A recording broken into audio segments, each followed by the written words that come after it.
Hey YouTube, today we're going to look at a neat little firearm here.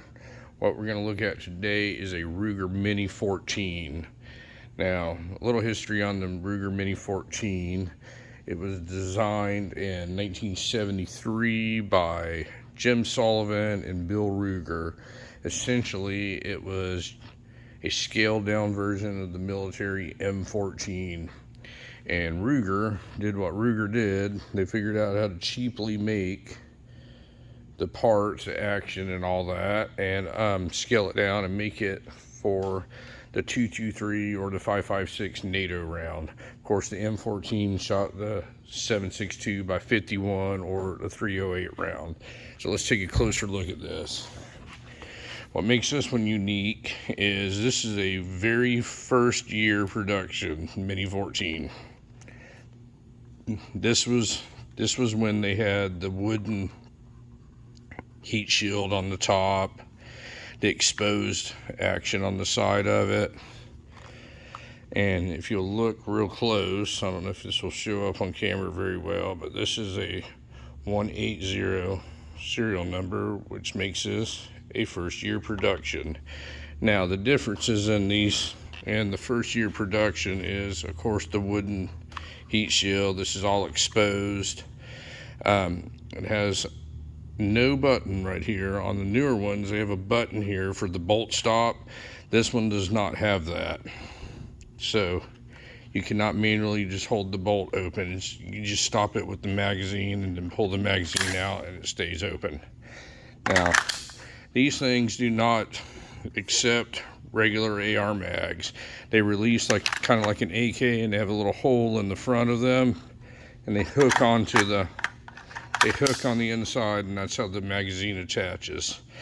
Now the Mini 14's a really cool rifle because it's widely accepted in areas that don't usually accept assault rifles.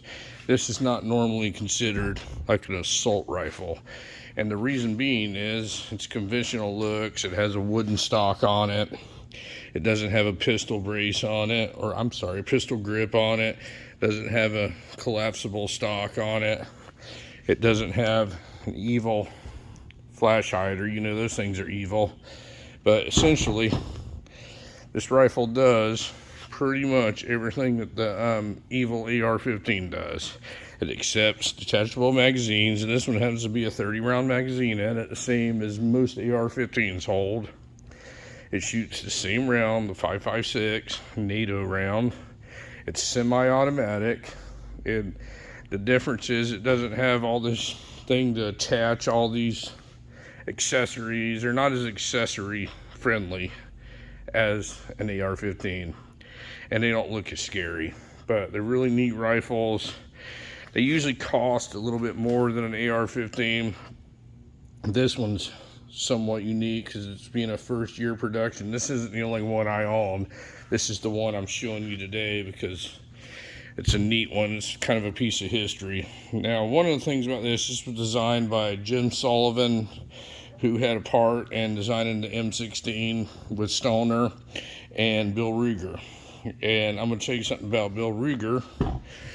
Bill Ruger was not a very, in my opinion, gun-friendly guy. He owned a gun company, and that's the only thing about him that made him gun-friendly. When they were trying to pass an assault weapons ban, he actually composed a letter from Ruger, sent it to Congress, and said if they wanted to ban assault weapons, it'd be easier for them to ban high-capacity magazines. And he was quoted as saying that no person should own a magazine over 15 rounds. And to my knowledge, Ruger themselves never produced a magazine over 10 rounds, I think, 10 or 15 rounds, the whole time Bill Ruger was alive. And when he died in 2002, I think Ruger started producing Ruger magazines that held 20 rounds. I think that's the biggest one you can get that's actually Ruger, is a 20 round magazine for these things. But basically, Ruger did what Ruger does. They figured out how to cheaply design or cheaply build a somewhat of an expensive firearm This is all cast, the action's all cast, and mainly everything Ruger builds is cast. They that goes down to their 1911s and their revolvers. They're really good at it, and it's really cheap to do it that way when you cast stuff. All the Ruger Mini 14s for a long time, let me see if I can get this to focus here, are marked on the receiver here. It'll say Mini 14 caliber 223. Now, they will shoot 5.56, and in the owner's manual, apparently, of course I don't have the owner's manual to this because it's a 1974 gun. In the owner's manual, it states that it will shoot 5.56 NATO, and all Mini 14s will shoot 5.56 NATO except one of them, and that was like a mid-2000s model. They came out with a Target model that was 223 only. All the rest of them will shoot 5.56. They're all chambered for 5.56. They're all safe for 5.56. And at the later years, Ruger actually started stamping it on the receiver 5.56. I don't know why they chose to put 223 on them, but it caused a lot of confusion in the public, and it got them a lot of phone calls. But it is safe to shoot 5.56 in these things. But yeah, Bill Ruger, he wasn't a fan favorite after he wrote that letter to Congress about the magazines, and he got a lot of slack for it, similar to how Smith & Wesson did with the assault weapons ban when they started putting the locks in the revolvers. They became really like gun people really did not agree with that either, and they took a lot of slack from that too, and it financially hurt them. But these guns are really cool. It's really neat what Ruger does. One of my favorites. Now later on down the road, one of the complaints about the Mini 14 is it has such a thin barrel on it that it's been rumored, and if you've watched all my videos, you know how I am about rumors. It's been rumored that these things get really hot and the accuracy starts taking a hit. You know, the accuracy starts getting compromised when you shoot them real rapidly and heat the barrels up. So in like 2007, 2008, they revamped it a little bit, and they made a little bit thicker barrel, supposedly to increase the accuracy. Now, accuracy, as I'm telling you, is as good as the person using it.